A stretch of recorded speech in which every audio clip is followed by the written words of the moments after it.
School of Global and International Studies, and I am also the director of the Framing the Global project. So welcome. We're so excited to have everybody here. Thanks for stepping away from perhaps the television or hearings or whatever you might have been doing throughout the day and coming and joining us.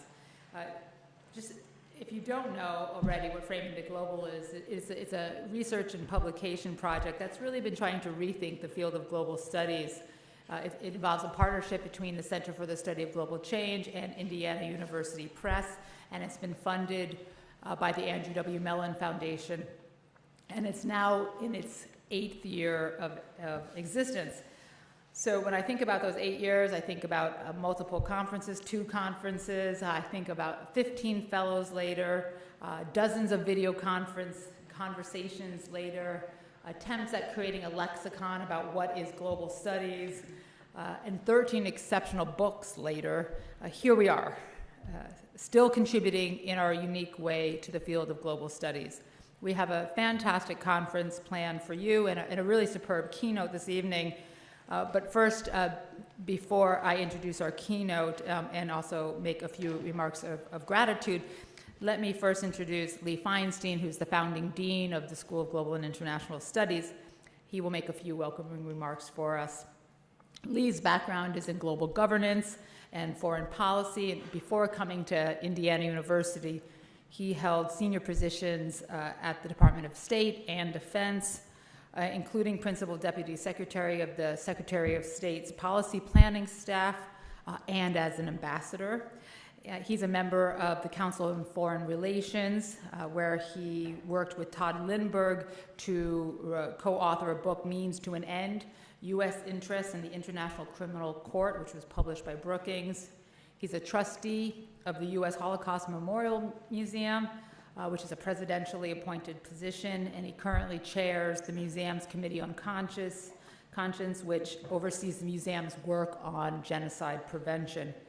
Recently this summer, Lee led a delegation of the U.S. Holocaust Museum to Myanmar and Bangladesh to report on the plight of the Rohingya through meetings and civil society leaders and activists, officials of the Burmese government, and with refugees. It is great pleasure that I welcome Lee Feinstein.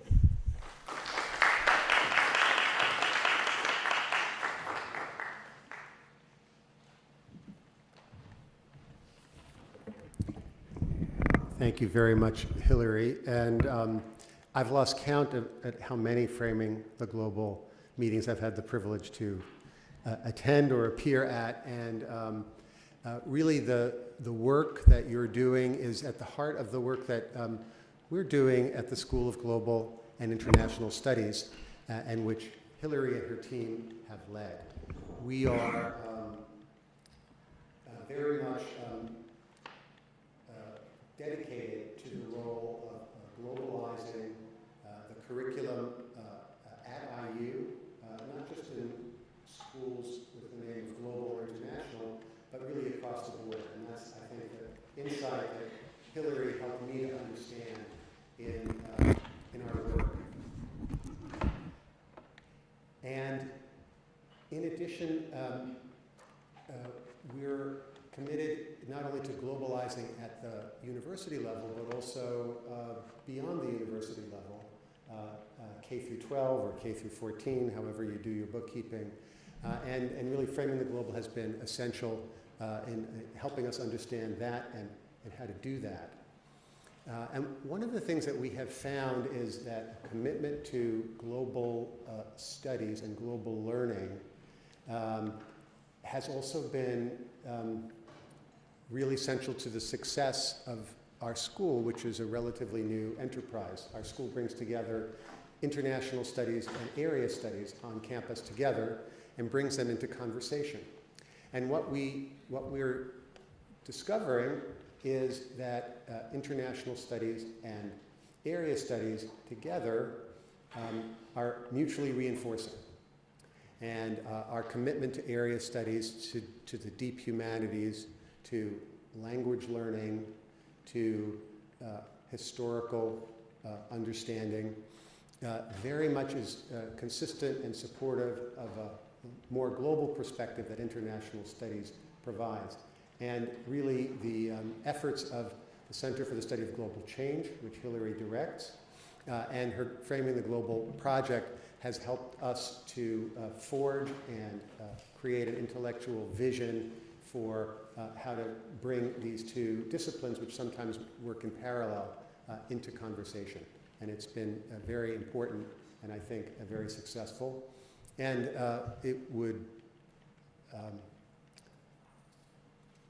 be okay to brag a little bit about Hillary and the effort that she and my faculty colleagues at the school have recently got news of from the Department of Education, and we're really thrilled, and I think it's a vindication of the work of the Framing the Global project and the center, that IU is a recipient of a significant number of grants from the Department of Education for 10 national resource or language resource centers under Title VI, and 11 total grants from the Department of Education for a really significant infusion of cash from the Department of Education. Good use of our federal dollars, about $18.8 million.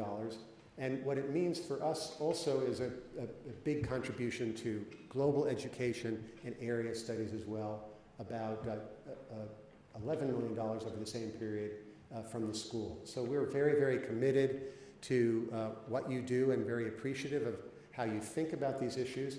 And I also have come to understand and appreciate in a way that I didn't when I got here now more than 4 years ago, how really critical thinking globally is, not only in the areas where you expect it to be critical, but across the board, whatever the academic pursuit and at whatever level of education. So Hillary, thank you very much, and good luck at the conference.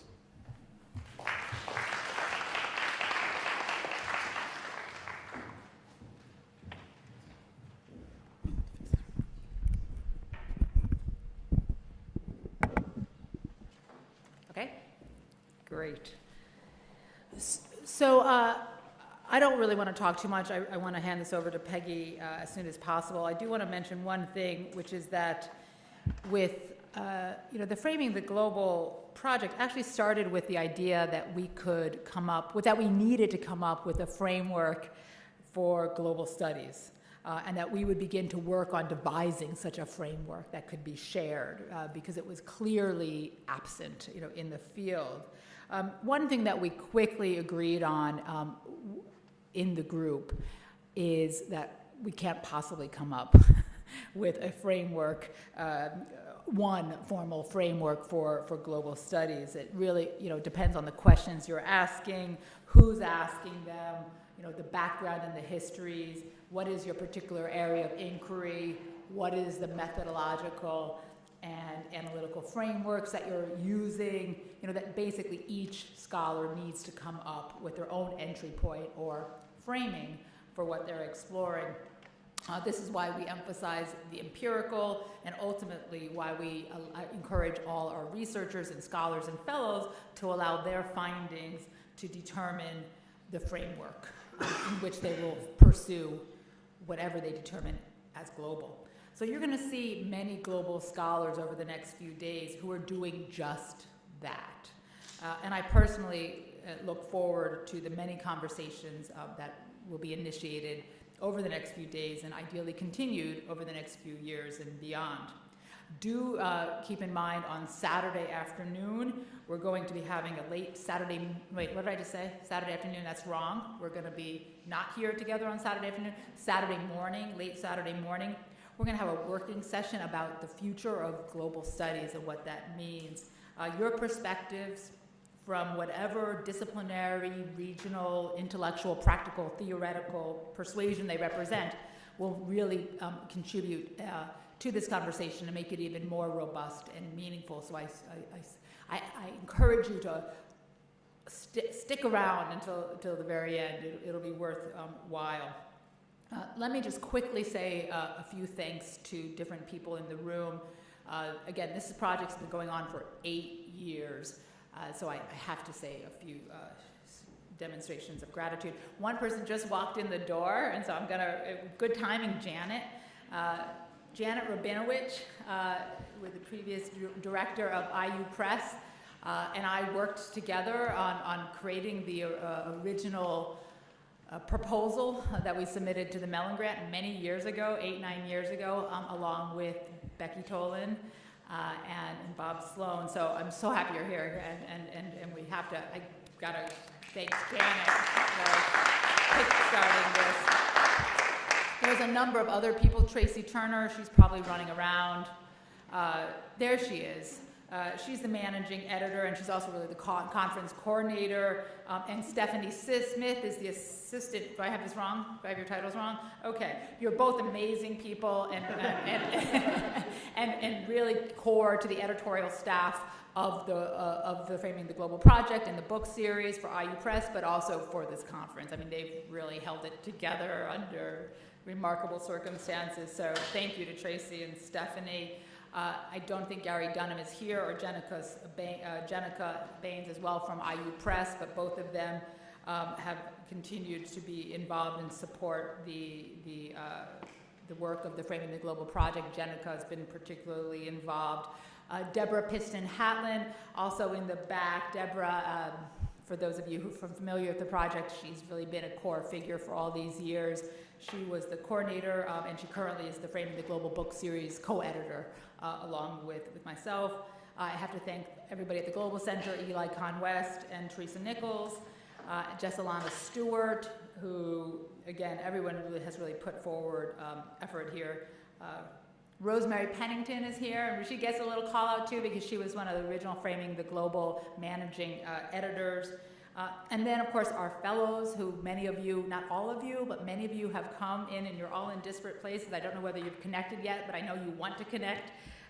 But these fellows, who literally have come from all over the world, have really helped us carve out this space, this intellectual space for global studies. So thanks to all of you for coming, and for the commitment that you've had over the years. Okay, Peggy. Peggy Levitt is really an exemplary scholar and the perfect person to really help initiate this conversations. She's the Luella Lamer Slane Professor in Latin American Studies and the Professor of Sociology at Wesley College. In addition to teaching at Wesley, she is also a senior fellow at the Weatherhead Center for International Affairs at Harvard, where she co-directs the Politics and Social Change Workshop. She's a co-founder of the Global D Center and a Robert Schuman Fellow at the European University Institute. She was through 17 to 19. I actually met Peggy about 4 years ago when she was actually on campus for a conference on religion on a global scale. And I was immediately drawn to her sort of approach to global scholarship. So I'd always been looking for an opportunity to bring her here, and I found it. I just wanted to mention too, I just want to pull through a couple of quotes that I found of yours that you had written, which really shows why I was so excited to bring her here, and then I'm going to hand it over to her. One was that comes from her recent book, Artifacts and Allegiances, How Museums Put the Nation and the World on Display. And in the introduction, she writes, "No museum I visited told an entirely national or global story. Instead, the nation always reared its head in depictions of the cosmopolitan, and cosmopolitanism always came with something of the national. Rather than seeing these as competing, I think of cultural institutions as falling along a continuum of cosmopolitan nationalism, whose two constantly changing parts mutually inform and transform each other." That's Framing the Global. She's also was mentioned a number of different projects that she's been working on. One focuses on migration and mobility and the transformation of social protection. Another one focuses on the role of culture and cultural policies and cultural institutions in recreating what is diverse national identity. Again, part of her work with museums is around this area. And then another area that she's been focusing on is this idea of changing global literary and artistic canons. who gets included, who gets to decide, and whose interests are served, and so on. So everywhere, everything she tackles with a global mindset and with an air of looking at whatever area of inquiry she's pursuing and really dissecting it in new ways. To use Zhuzha's term, Zhuzha Gill, I think she's here, she was, there she is. Peggy does a really good job at slicing up reality differently. And that's what she does, and that's why we've asked you to join us. So there are few individuals really better positioned to kick off this symposium. So with that said, let me warmly introduce Peggy Levitt.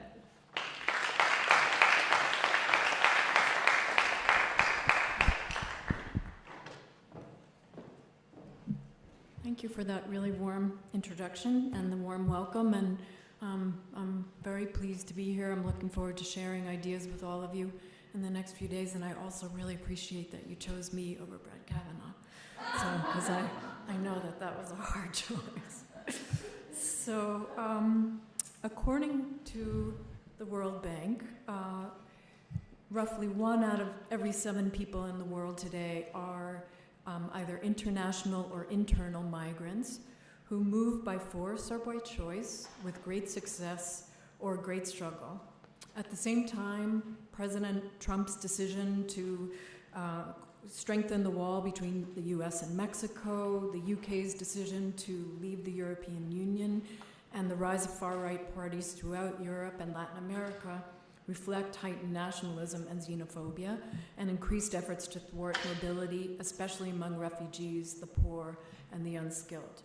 So for me, these dynamics really have dramatic social and political and institutional consequences because they challenge long-standing assumptions about how people live and work and how social institutions function. So how and where people raise their children and care for the elderly, how class and race and gender are constituted, how livelihoods are earned, the multiple communities to which people identify, and what categories such as assimilation, integration, development, social inclusion, the global north or global south actually mean, and where the rights and responsibilities of citizenship get fulfilled. They bring into focus new scales and sites of governance, so drawing our attention to increasingly important regional and supranational institutions that attempt to harmonize but often create new forms of social exclusion instead. They produce societies that are more and more diverse, not only racially and ethnically and religiously, but also in terms of membership and rights. By that I mean that there are increasing numbers of people who are long-term residents without membership, who live for extended period in countries where they settle, but where they don't have full rights and representation, in conditions of what I think of as sort of semi-permanent impermanence. And there are also increasing numbers of long-term members without residence who continue to influence the economics and politics of their countries of citizenship. But since they live far away, they're not able to access the rights to which they're entitled. So the fluid global conceptual lexicon to which my scholarship has contributed and many of my colleagues, including expectations of flows and networks and transnationalism and cosmopolitanism, is out of date with these current realities and much more possible for some racial and ethnic economic groups than others. Much of the mainstream scholarship on migration or race and ethnicity is also off-key because it still relies unreflexively on old categories without considering their intellectual genealogies or the assumptions about space and scale and values upon which they're based. Integration and assimilation are two such concepts. In much research, there's still an underlying assumption that migrants need to or will become integrated into a white majority mainstream, even if that process includes both groups changing and being changed by one another. But in many large cities, migrants and their children live alongside other migrants in areas where the native-born are largely absent. Many of the so-called migrants are long-term urban residents who've been living in the city for 3 or 4 generations, while the real newcomers are white residents who are returning to the urban core. Scholars of race and ethnicity are not the only ones guilty of ignoring the consequences of the intellectual genealogies and categories they rely on. Much of the social science and humanities produced in Europe and the US is still really Western-centric, based on theories developed in and reflecting the experience of the global North. It's an insular conversation primarily between people who write and read in English, and the geographic focus is often limited to the US and Europe. One prominent example of this is much of the research done about the political crises arising from refugee migration from Syria and Afghanistan, Iraq, and Eritrea in 2015 and 2016. European researchers looked primarily at the effect on Europe, while it was actually countries like Jordan, Turkey, and Lebanon that were most affected. Educational experts in Europe studying the integration of Syrian refugee children did so in almost total isolation from researchers studying similar questions throughout the Middle East. They failed to look at the school systems from which students had come, thereby missing an important contributor to student performance. So in my talk today, I want to argue for a fundamental reconsideration and reorganization of knowledge production, not a modest call, an aspirational goal. Intellectual and cultural inequality are part and parcel of socioeconomic inequality. So how can we create a better world if we're not clear about the premises behind the knowledge that we have about that world and how it's produced? We need to look carefully at what's been silent and what's been amplified, at what's obscured, hiding in plain sight, or given center stage. Not only is this a question about what comes clearly into view by excavating these embedded assumptions, it's also about how to create new worlds, new methods, and new institutions that don't repeat the same mistake. It's a plea to train the next generation differently so they're prepared to chart a more constructive path forward. There's a large and rich body of work from critical theory and post-colonial scholars that do much of the intellectual work that I'm proposing, and many of you in this room are familiar with that. So Paul Gilroy, Stuart Hall, Gayatri Spivak, Chakrabarti, Talal Asad, all wrote compellingly about the need to provincialize Europe, not in the sense of shifting our attention from Europe to elsewhere, but in calling attention to the ways that Europe and American theoretical formations are promoted as general universal theories, and to the broad effects of these universalizing theories. As Chakrabarti notes, however, the purpose of the critique is not to reject European theories and replace them with others, or to fill out our theoretical armature to include alternative points of view in ways that fail to look at the shaping power of these dominant theories. The immediate focus of provincializing Europe is to suture the particular historical conditions of its theoretical projects back onto or into these theories so that scholars and others will be able to evaluate these theories along the same lines as other theories not generally thought of as universalizable. The true decentralization of scientific and analytical knowledge requires recognizing and legitimating other knowledges and other histories produced beyond this Eurocentric access. This call has been taken up to varying degrees by various disciplines. Scholars of comparative literature, cultural studies, feminist and religious studies researchers, and anthropologists, for example, have spilled a great deal of ink, while political scientists and sociologists have largely remained silent. Part of the challenge is to bring thinkers from different fields who are more or less steeped in these insights to take up this charge. It's a deprovincialization across disciplines, and thereby to shrink the epistemological distance between the North and South and what have been the centers and peripheries of knowledge production. So what I want to try to do for you is to flesh out a bit more about what I mean by this charge, and then give two examples from my ongoing empirical work, one from the academy and one from the world of policy and practice, about what this might look like more in real life. Let me begin by expanding what I think might be constructive ways forward, and I want to give credit to the colleagues with whom I'm developing these ideas, including Maurice Krull, Kelly Rutherford, Jocelyn Vaterna, Charlotte Lloyd, Armin Mueller, and Erica Dobbs. So more and more the questions that we asked are determined by the priorities of the funding agencies that provide us with the resources to answer them. The EU is a great example. Its research agenda often seems to be driven by the need to solve policy questions. Funders design research programs around pressing problems and support mega projects intended to answer them that involve multiple partners throughout the EU. In the case of migration scholarship, many of these projects are about helping European and national policymakers address problems arising in schools, neighborhoods, and cities that have become ethnically, racially, and religiously diverse. It's about understanding integration processes, social inclusion, and creating a next generation of researchers and bureaucrats who will successfully drive these processes forward. There are several problems with these funding programs. The first is that European scholars are under tremendous pressure to win mega grants like the Horizon 2020 program. Evaluators of these grants favor people who have been published in peer-reviewed journals written in English. Because the grants are organized around work packages that will directly inform policy, there's little room to ask basic questions such as how inequalities are produced and reproduced and what role national institutional arrangements or how national and European policies help create them to begin with. The truly innovative Albert Einsteins of the world would probably not get funded under these schemas because their questions don't fit into the boxes required to obtain support.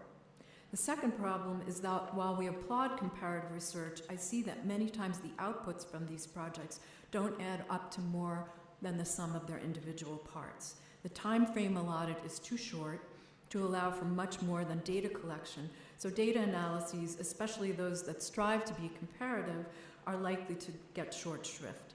The challenge of saying something meaningful about a variety of sub-projects that are comparable in some respect but very different in other ways is often just too big. The third issue is that this is not just a problem of Europe.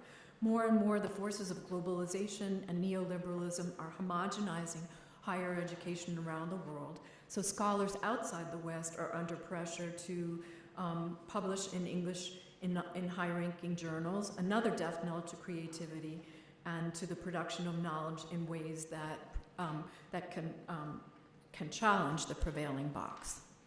While calls for the end of methodological nationalism are everywhere, much scholarship also still takes the nation state as the automatic, logical unit of social life for granted.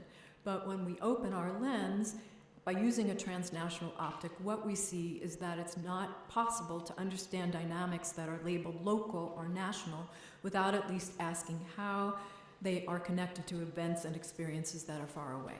So recognizing this, Edward Said argued for the need for a contrapuntal reading of literature, to read as we listen to music by taking in all parts of the composition simultaneously and noticing how these interact with each other.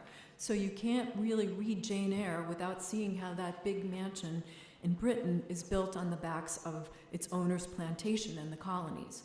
The narrative is seemingly about the metropole, but the far reaches of the empire are always hiding in plain sight. Nations themselves also differ, not just in the usual way we take note of, for example, those that are based on common citizenship versus those that are based on shared ethnicity.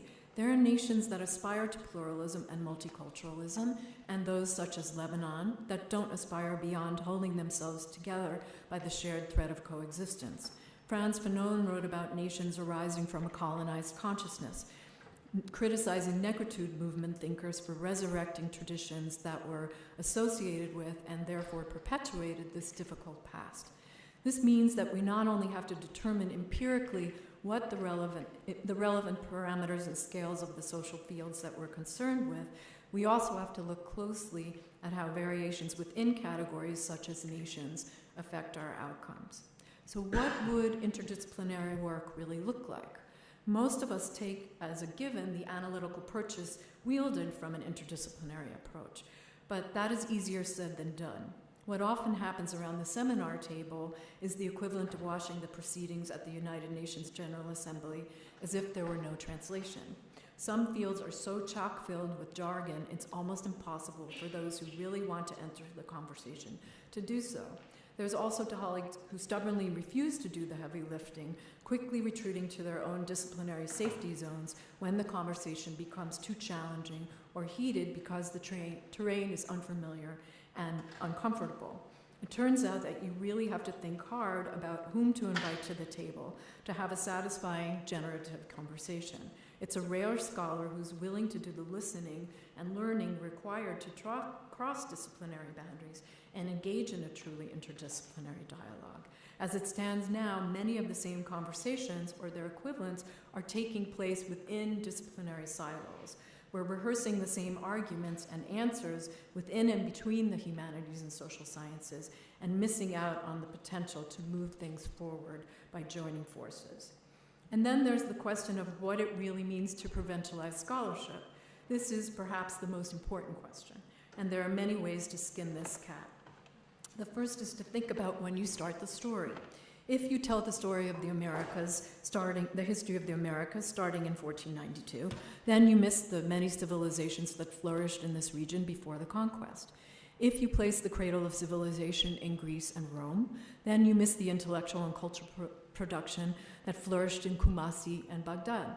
If you leave Jews out of the history of Poland, then you miss the fact that you can't really understand Jewish history without Poland, nor Polish history without Jews. So where and when the story really begins really matters for the kind of knowledge that gets valued and disseminated.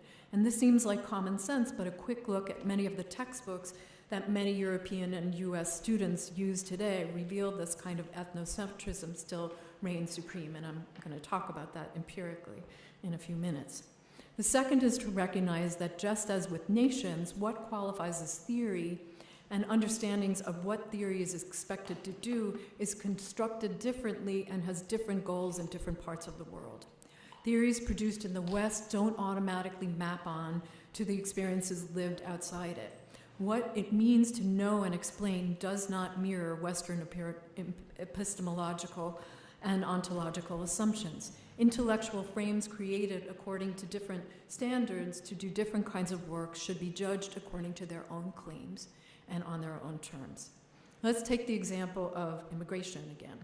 In some parts of the world, like the Caribbean, it's unusual to talk about immigration because moving between islands to earn your livelihood is an integral part of everyday life. No one's immigrating or assimilating or being socially excluded. They just move regularly to earn their living or to care for their kin. Again, terminology and experiences we assume to be universal or are lived, classified, and understood very differently. We have to do the background work of asking how and where they're created and used and whom they serve before we begin. Ashish Nandy's classic article, History's Forgotten Double, makes this point compellingly clear. There are people and experiences, he writes, that are treated as if they lived outside of history. They do have theories of the past. They do believe that the past is important and shapes the present and the future, but they also recognize, confront, and live with a past different from that constructed by historians and historical consequences. These differences arise from what Nandi called principled forgetfulness. All myths are morality tales, he writes. Mythologization is also moralization. It involves refusal to separate the remembered past from its ethical meaning in the present. For this refusal, it's often important not to remember the past objectively, clearly, or in its entirety. Mythical societies sense the power of myths and the nature of human frailties. They're more fearful than the modern ones. In other words, all people know their past and how to recant it.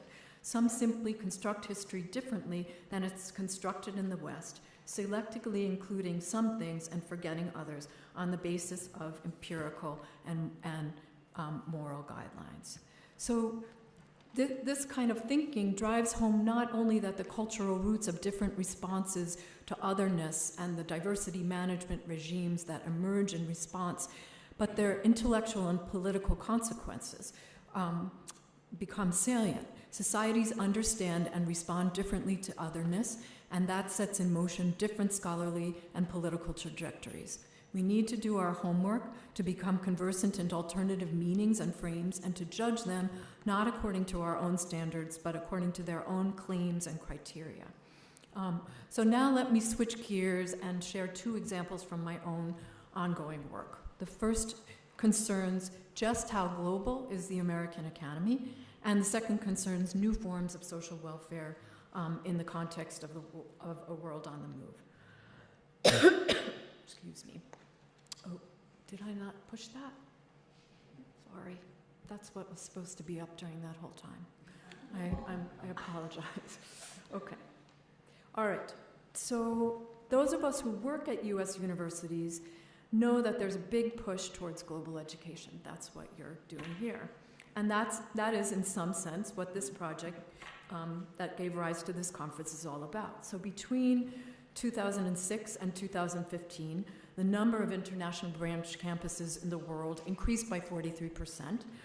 The US created most of those institutions, then followed by Australia, the UK, and India. And one of the leaders of the field of global education, New York University, promises that it prepares students for lives in a diverse world, which can only be done when the outside world is not held at bay. It calls itself a global network university, which is both in and of the city and in and of the world, including portal campuses and academic programs on every continent except Antarctica, which allows students to complete their major requirements wherever they are. But I think you all here are asking, and I think we should also ask, what are students actually learning? And what's the cultural common ground or the intellectual common ground that we'll allegedly share as a result of the globalization of education? Who gets to define it, and whose interests are being served? And these are questions that are part of my current book project, which I'm tentatively calling Move Over Mona Lisa, Move Over Jane Eyre. I'm interested in how artists and writers from what have been culturally peripheral countries become included in the global art and literary stage. So by achieving both critical, financial, and inclusion in what I think of as a pedagogical canon. And those three things don't necessarily happen simultaneously or happen at all. So these questions matter, as you all know, because the canon wars are alive and well. So people who still support teaching Mona Lisa and Jane Eyre's, teaching about Mona Lisa and Jane Eyre's works, argue that great works are above politics and that they reflect timeless truths that we all care about.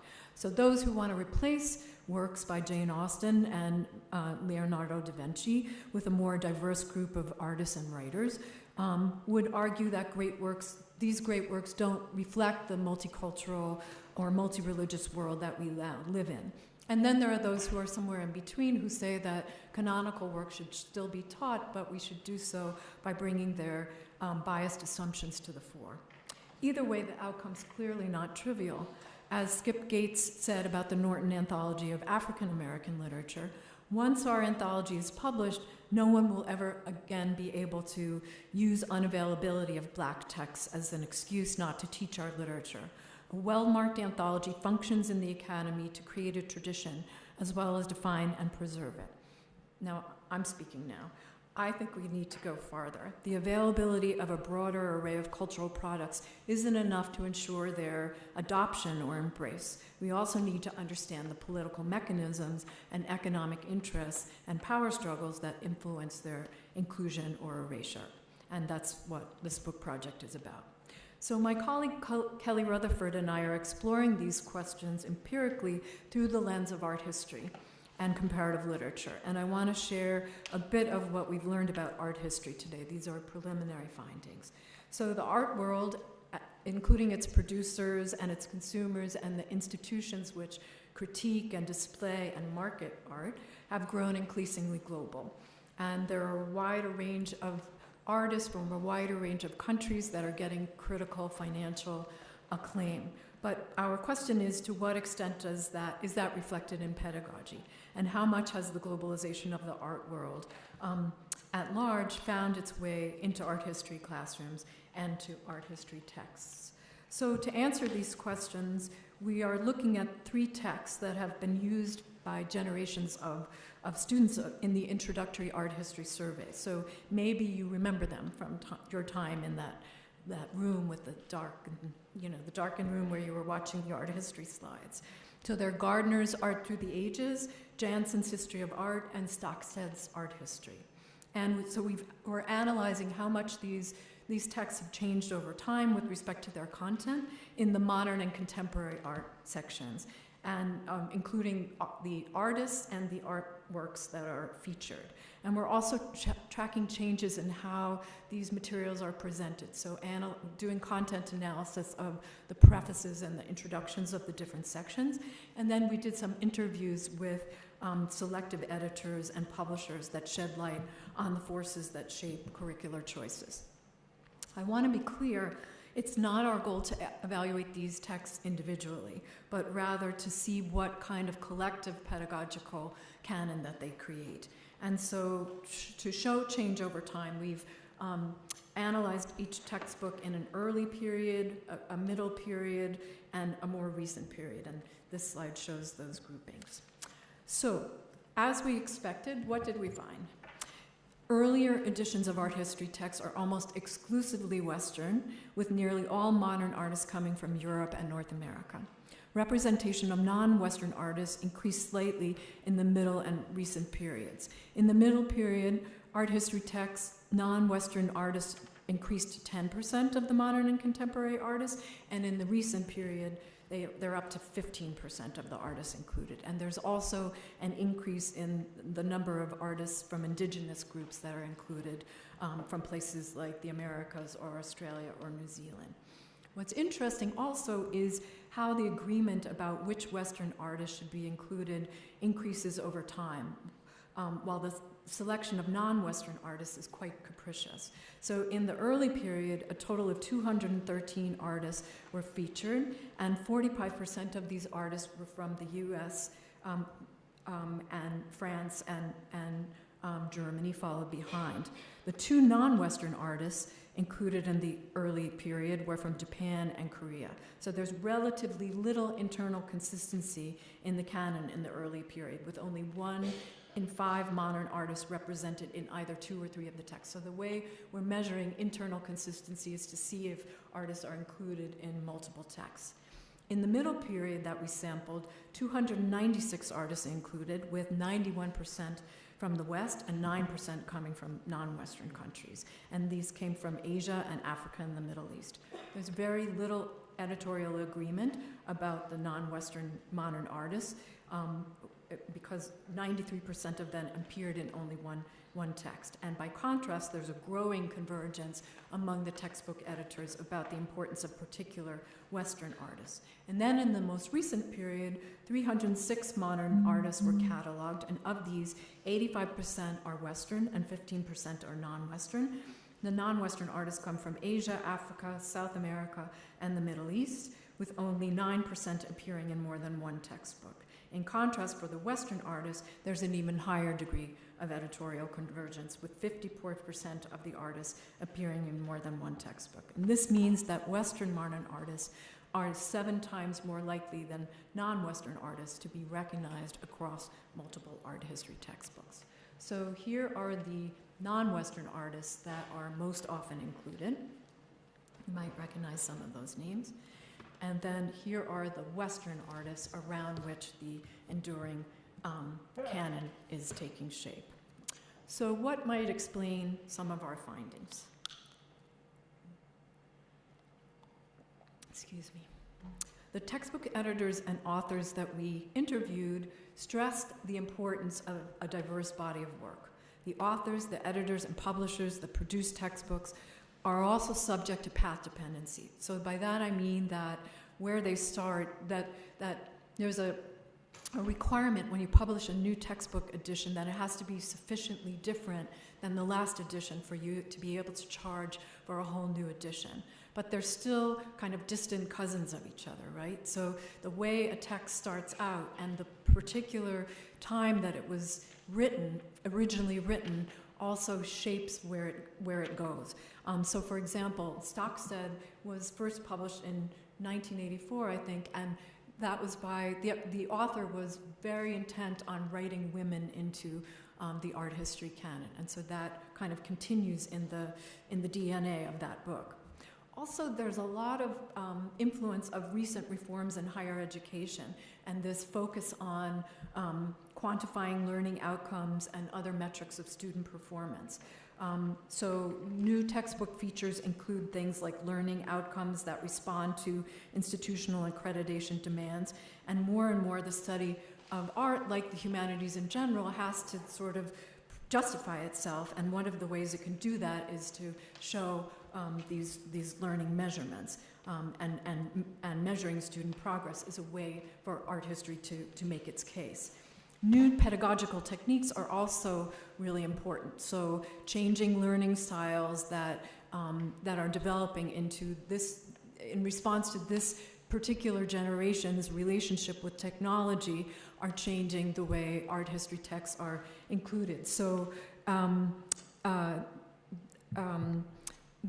publishers and editors feel that students are so wed to their iPhones that they have to have a kind of fun, interactive learning experience, and that's coming across in the kinds of choices. And finally, images also drive adoption courses. So instructors have ideas about what images need to be in particular texts for them to continue using those texts. But if a publisher, if the copyright costs are too expensive, or they can't get rights to those images, or they simply decide not to stop using it, they run the risk of losing lucrative adoptions. And you know, at a large state university like this, if you have an introductory class and it's 500 students, that's a big thing for a publisher. But what I'm more interested in is the kind of capriciousness of the editorial choices that came across in our interviews. So this is Fred Kleiner, who's the actual sole author of Gardner's Global Art History. He said, "I'm on the receiving end of many reviews, and none of which agree on what should be included because there's no fixed canon yet. I get many suggestions. I look into all of them. I'm constantly reading the current art magazines at who's making a splash, at who has a one-man show at the Met, who are the most popular African-American artists. There is no one at the publisher telling me what to do. I joke on the side, whoever pays me the most gets into the book." In general, Kleiner's description of his selection methodology speaks to the power that art markets and mainstream institutions exercise over curatorial choices, and help explain why so many of the people who are on this list are the same people who make it into auction houses and museums. Less well-known artists get included in art history texts when there's a major dose of happenstance, or a need to include one from column A, one from column B. So all of the editors that we talked to, we're very aware that we need a woman, we need an African American, we need someone from Asia. And this comes through in the following quote: "The only constraints on me," and this is from Fred Kleiner again, when commission fees get out of control. For the 14th edition, one of the new artists I introduced in the contemporary chapter was an Aboriginal Australian female artist whose work sort of looks Jackson Pollockish, but it's based on local fabrics created by local women. So an all-in-one artist whose work happens to be high quality, otherwise it wouldn't go in the book, no matter how politically correct it is. So I included her in the book. I wrote her into the mainstream of art. For the 15th edition, her people wanted $5,000 instead of $1,000 the previous time to reprint. So I told the staff, tell her that she can be written out of the history of art as quickly as she could, as easily as she was written into it. And they refused, and she is out. However, in addition, Kleiner is referring to Emily Kame Ningkware. By including her work, he catapulted her into the center of U.S. art history, pedagogy, and increased her visibility and marketability, thereby allowing her to demand much higher royalties. But in addition to its impact on her career, Kleiner's editorial selection had far-reaching pedagogical implications even he couldn't have predicted. Over 30,000 students take the advanced placement art history test each year. The College Board has changed the curriculum, and you have to teach 250 core works. Each teacher has to follow this now. That is teaching to the test epitomized. And this work is now among the 250. That happened because she is in my book, and the College board also found her work interesting for the same reason that I did.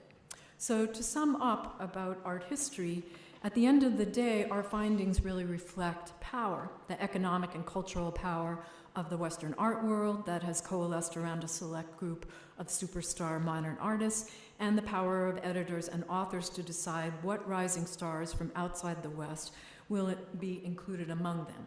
They also reflect the power of consumers, including universities that are increasingly concerned about measuring learning outcomes, instructors who are accustomed to teaching particular content in particular ways, and students changing learning styles. But art history isn't alone. All disciplines may be better served by rethinking the idea of canons and the work we expect them to do than by focusing on making them more inclusive. Greater diversification can end up functioning as a kind of cultural affirmative action if it's not accompanied by more fundamental change. The challenge is to think creatively about canons. Can we create canons that are more humble by having them focus on particular styles or genres or time periods? Can we think of them as processual rather than fixed, thereby acknowledging that the way that they constantly change, expand, and contract? As contemporary art historian Virginia Spivey put it, she saw herself as trying to present a global view of what has happened. That is not a canon as much as it is a document that shows students how we get to where we are now. Let's study the survey as being a problematic enterprise. This means, she says, acknowledging that the canon is constantly being rewritten, that it ebbs and flows. It means recognizing what current practices and what social issues influence artists to make new things.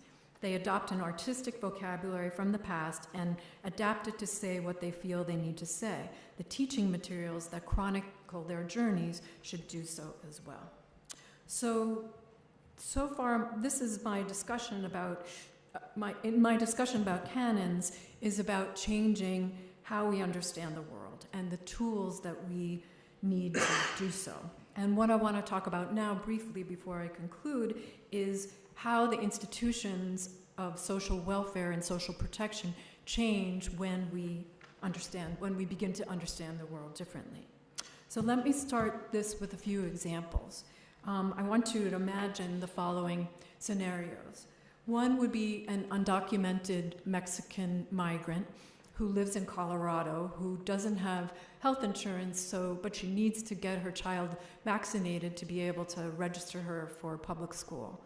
So she takes her child to a clinic that the Mexican consulate and their offices around the country now have these sort of very basic primary care clinics because they realize so many Mexican citizens living in this country don't have access to health insurance and need those kinds of services to be able to function in this country. Or imagine a young German family who has hired they both have young children and are caring for elderly grandparents, and they've hired a young Filipino woman to take care of the children and the grandparents while they're working.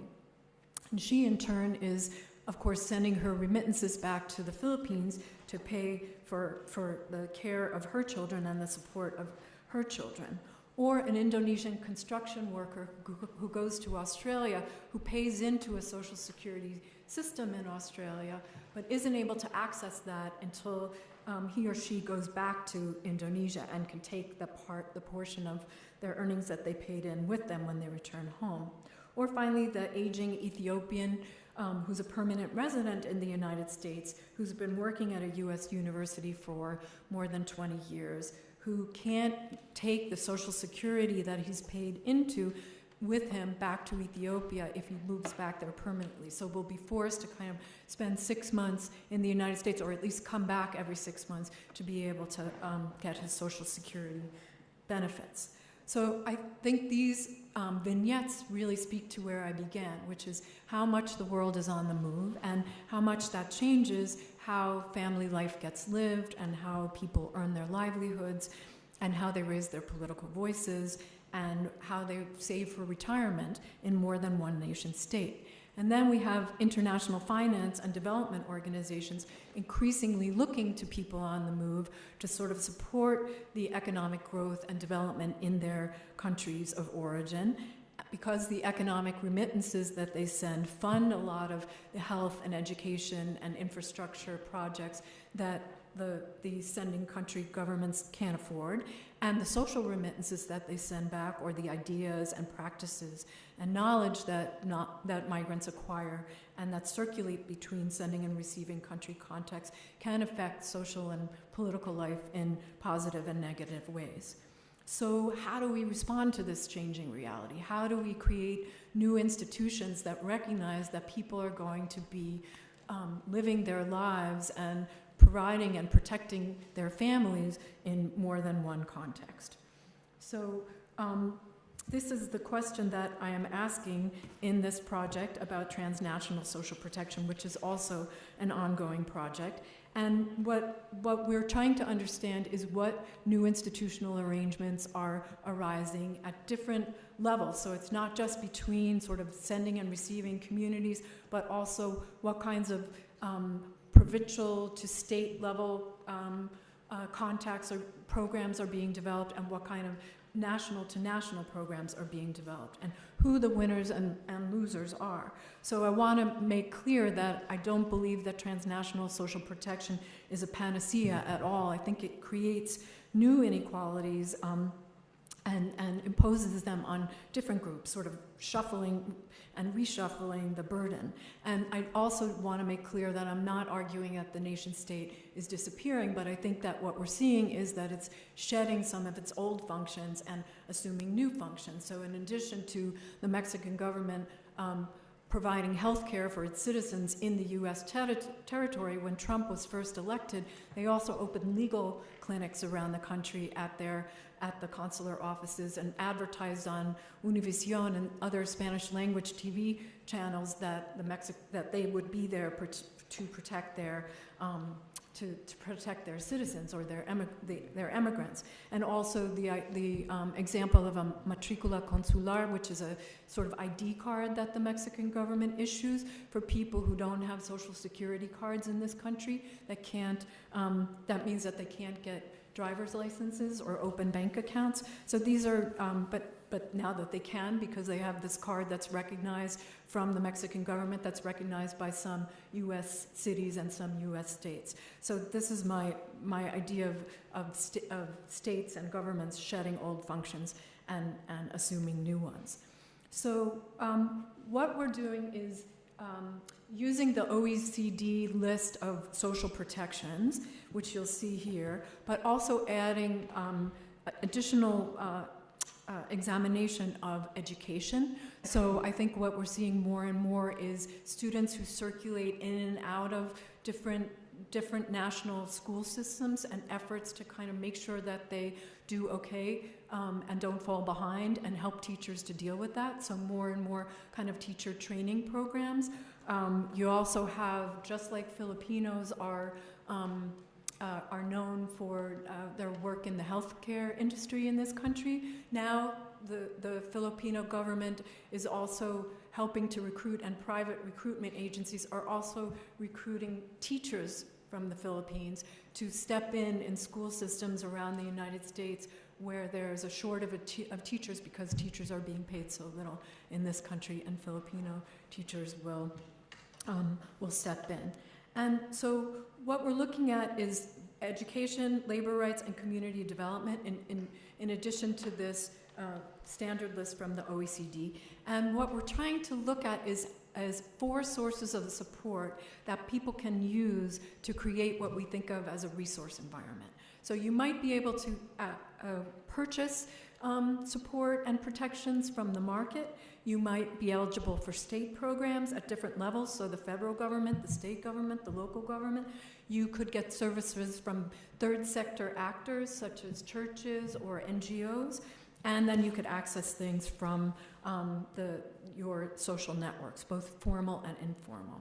So we're defining transnational social protection as policies and programs and people and organizations and institutions that provide for and protect individuals in these areas in a transnational manner, so across borders.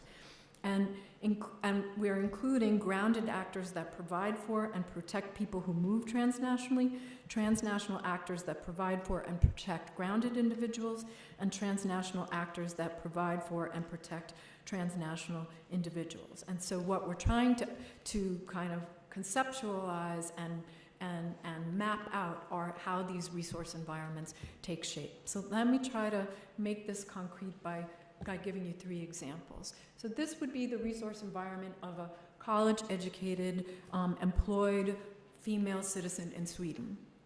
And so there are 3 sources: the state, the market, the third sector, and individual ties. And you see that this woman's ties from the state are very thick because the Swedish government has been so generous. Then we have the market, because she can afford to purchase services that she needs. The third sector, because she doesn't use a lot of that, but she can if she needs to, because she has the social and cultural capital, and she also has lots of friends who can help her out. And this is a similar woman who's living in the United States with a similar educational employment profile, and the arrows are switched, right? So here she has to purchase a lot more from the market, but she still gets some things from the state, and she also has the social and cultural capital to access protections and services should she need them from the third sector and from the individual and from her individual social networks. And then this last example is a woman from rural Mexico who's working in Los Angeles. And this, she, depending upon where you live, really influences what kinds of services are available to you. So as an undocumented migrant, she's not eligible for federal government services, but because she lives in California, and that's why there's that dotted line, she is eligible for some kinds of benefits, for some emergency health care, for example, because California makes that available to undocumented migrants. She doesn't get anything from the market. She gets lots of services from nonprofit organizations and her church, and she relies a lot on her individual social networks to help her out. At the same time, she is eligible for the Mexican social health system. So if she is in Mexico, she can take advantage of that service, and she has purchased a house back in Mexico, so that she purchased a house from the market where she's going to retire.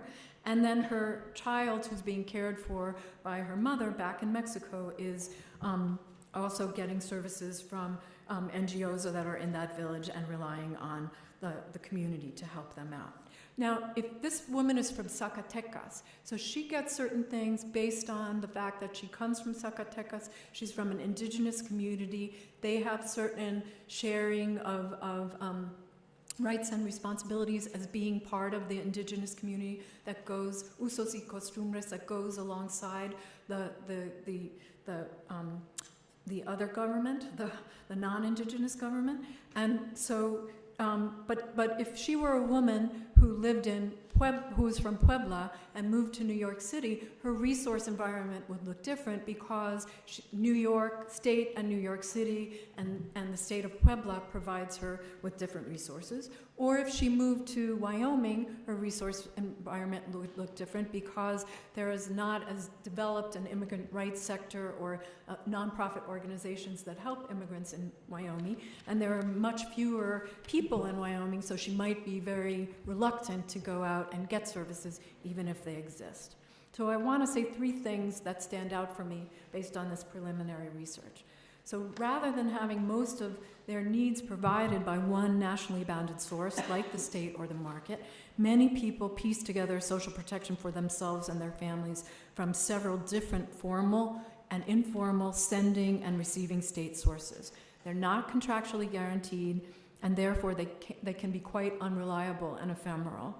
Whereas laws contractually obligate states to provide for citizens, and whereas market forces ensure that most purchase protections will be provided for, there's no such social security for those who rely on social ties and third sector organizations, each of which can withdraw their support at any time, and without recourse by the migrant or a transnational family.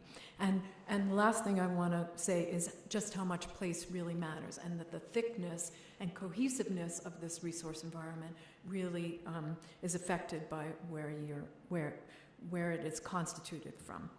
So now let me conclude with, I hope will be some constructive ways of moving forward, and I hope that my examples from the art world and from the world of transnational social protection foreshadow some of the things that I want to say.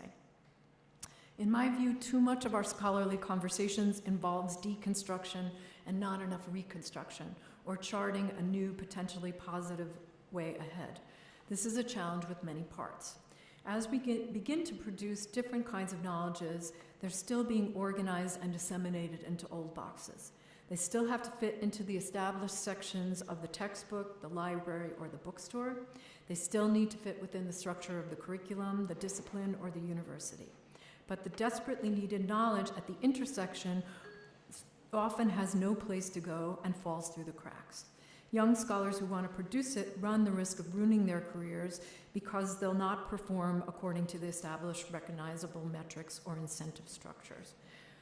At the very least, we need to train students to recognize the power of these curatorial choices, which I think of as a kind of intellectual practice, or a way of being mindful of how the words and analytical categories that we use shape what we see and we don't see.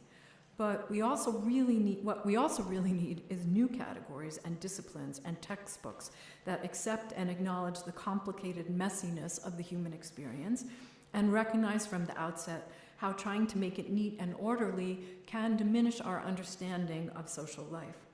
Remaking categories really means making the institutions that create them, and this is the hardest but most important question of all. I'm convinced that universities should be organized differently, but everything is stacked against that. The vested interests behind the current organization of knowledge production mitigate against easy change. The journals that we publish in, the foundations that fund our research, and the prizes that recognize our accomplishments are all based on the old categories. Few people are brave or humble enough to fight to get recognized in a new fan club when they're already so famous or comfortable in the one to which they currently belong. Still, we have to reconstruct as well as deconstruct. We must convene conversations between scientists and social scientists and humanists. We have to create international networks that go beyond Europe and the United States. We need to publish in high-impact journals that are not just written in English and that are available to everyone. I believe that researchers who follow ideas and things or groups across different sites and the connection between them have taken an important step forward. Others who look at how people and objects are integrated into different types of networks that span spaces and scales have too. Fruitful conversations involving scholars from different disciplines that are organized around particular problems like climate change or criminal justice reform can also be extremely fruitful. But what also has to change is what we call exemplary scholarship. Analyses produced by experts who study countries and regions for long periods of time are very important. We need people with deep linguistic, cultural, and historical fluency. But in today's world, we also need deep analyses of several different places that illuminate the broad social patterns that they share, or what Richard Wilk called structures of common difference. Writer Tony Judt, in his homage to Isaiah Berlin, described himself in one of his last books as decidedly not a hedgehog. I have no big theory of contemporary European history to propose in these pages, he wrote. No single, all-embracing story to tell. It doesn't mean, he goes on to say, that European history has no thematic shape. Rather, fox-like Europe knows many things. For me, Judt is making an important methodological point. We also need accounts that are more fox-like, which don't pretend to capture every detail of the places they describe, but that produce valuable insights precisely because they see the forest and the trees, and the patterns that unite them. This approach, not surprisingly, is imperfect. To do it right, you have to be clear about what you can and cannot claim based on your findings, to own up to what you know and what you can't know. You have to do your homework depending upon the hedgehogs in a particular field and trying to read in languages you might not speak. You can't be a cowboy ethnographer who gallops in on a high horse, believing it's impossible to see everything quickly and easily from your saddle. But most importantly, you have to proceed with great humility asking colleagues to guide and accompany you along the way. In music, writes Barbara Tomlinson and George Lipsitz, to accompany other players entails more than simply adding new sounds to the mix. Accompaniment requires attention, communication, and cooperation. It means augmenting, accenting, or countering one music voice with another. It means doing the hard work of creating a far-reaching, truly international networks of professionals, scholars, and friends who will support your work and living in a much richer social and intellectual life as a result. Thank you very much.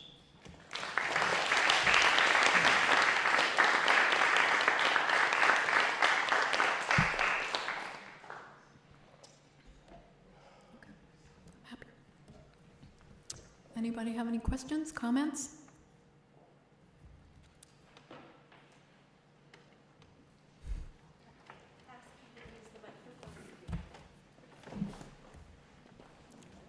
Thank you. I have a question about studying in person of the Western and non-Western artists. Yeah. I just wonder if you take into consideration the ethnicity of the artists would be like within the Western context. So how do you define that as diversity, or do you define that you include them into the Western history? Yeah. You know, that's a really good question, and to be honest, we're struggling with that because I just was in Argentina, and by some doing research for this book, and by some, Argentinians would not want to call themselves part of the global South, and they feel very European. So these categories are really problematic. And then when you look at so many of these artists and you trace where they were born and where they studied and where they work and where they're showing, it's very, very, there's a whole class of artists. The more kind of famous you get, the more likely you're part of that transnational class of art producers, and it's very, very hard to categorize you. So right now, we're working with the categories that the textbooks use, but we're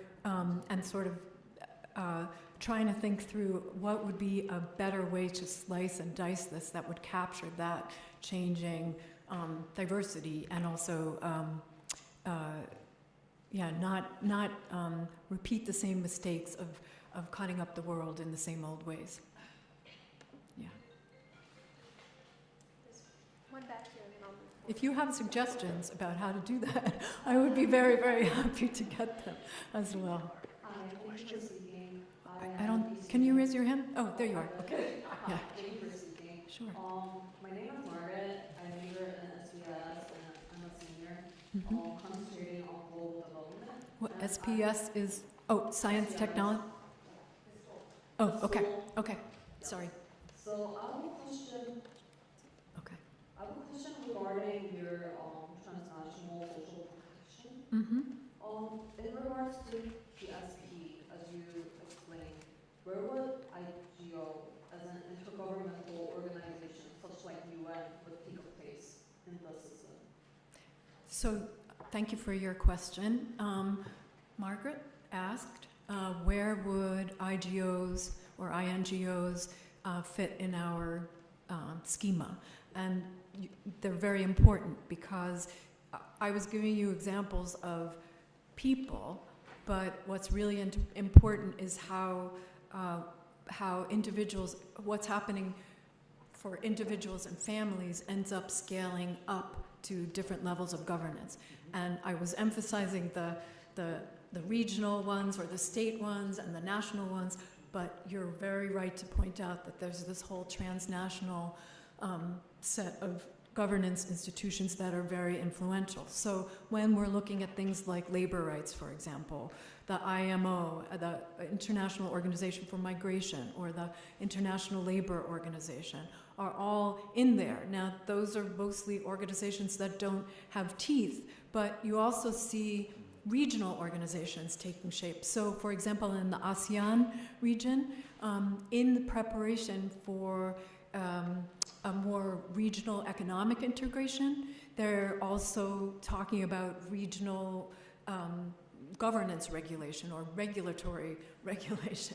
So, you know, having a universal basic health coverage for people who are working in the ASEAN region. And so it's not only those UN organizations, that supranational level organization, but regional organizations have very interesting things going on that we're trying to look into.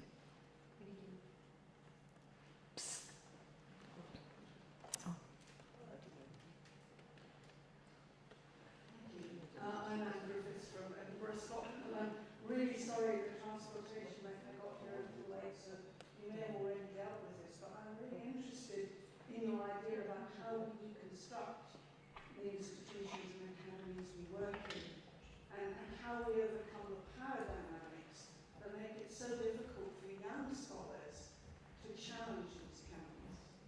Well, that is the question of the day. So you asked, I've been emphasizing going beyond deconstructing and moving towards reconstructing. And that's what I'm working on with a group of colleagues in what we call the Global D Center. And that is meant to be a network of scholars who are from around the world that are not just social scientists, but are academics of all stripes, that are artists of all kinds, that are art culture administrators, and then activists. And I can't give you like a one-size-all-fits answer for that, because that's obviously the most pressing and important question of the day.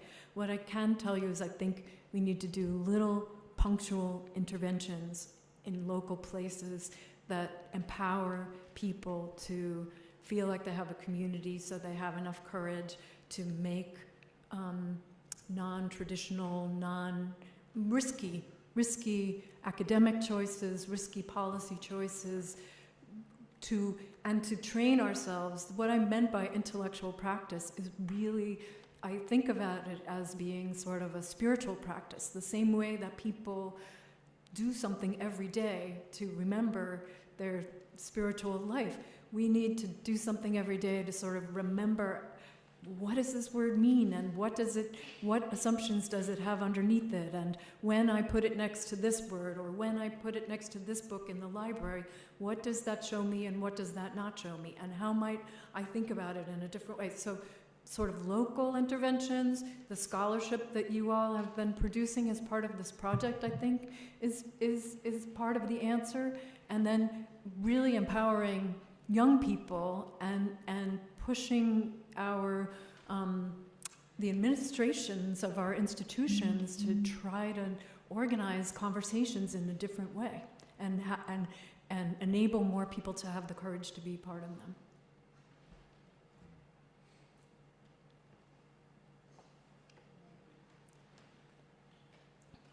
Thank you for a wonderful and very inspiring talk. I'm really on board, absolutely. I know you are. I'm just, I feel like I've been trying obviously for a long time. And what I particularly hung up in is academia's obsession with telling stories of the whole. And I often feel like that even when I try to scale up from my little case study, that often is at the level of the molecular, small country that nobody knows where it is. Right. I feel like I'm still treated as, as just another country heard from, and I feel this constant pressure of upscaling things, and the way I do that is not so much through theory, but the methodology. And I was wondering if you find that that's a useful path to follow, and if you do, what specific methodological recommendations would you give that I can take home to my students? Can you give an example of what you mean? The question was about, that you said that you agree with much of what I said, but you find that when you do this in maybe the small way, that you're pressured to do it in a big way and show how it applies on the big scale, and that you feel like you do methodologically show how it applies. So I need to understand more about what you mean by that. By the methodology. Mm-hmm. Yeah, I mean, I'm a global ethnographer, and so I try to use, the traveling framework of Mm-hmm. global ethnography, but also develop it further so it talks more about the imagination space, so it talks more about materiality. I do teach from your book about international studies and methodological nationalism, and I try to integrate new innovations in which, for example, populations on the moon can be integrated into even statistical Yeah. analysis. Yeah.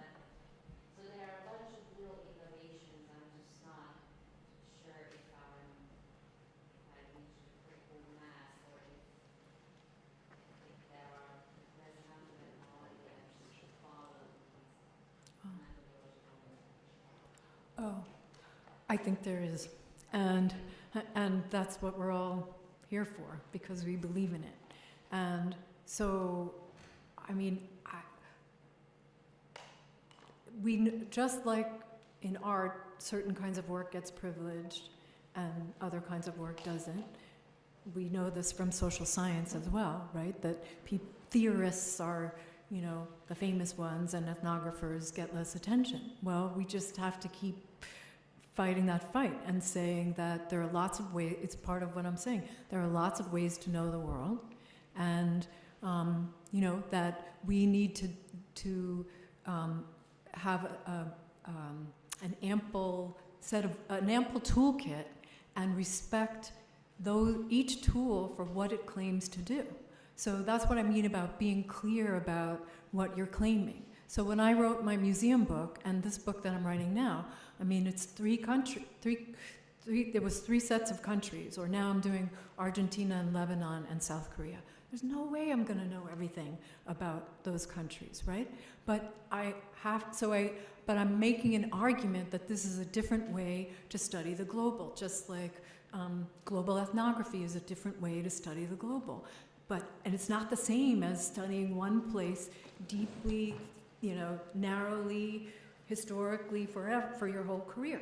So you're not making the same kind of claims. And judge me on my claims, not on the claims of other kinds of scholarship. That's what we have to, I think we have to say that out loud. Tell your students to say that out loud, because that's the part that doesn't get said. Say, I am doing a different kind of scholarship. We need many different ways to study the global. And they each should be taken in their own terms. That's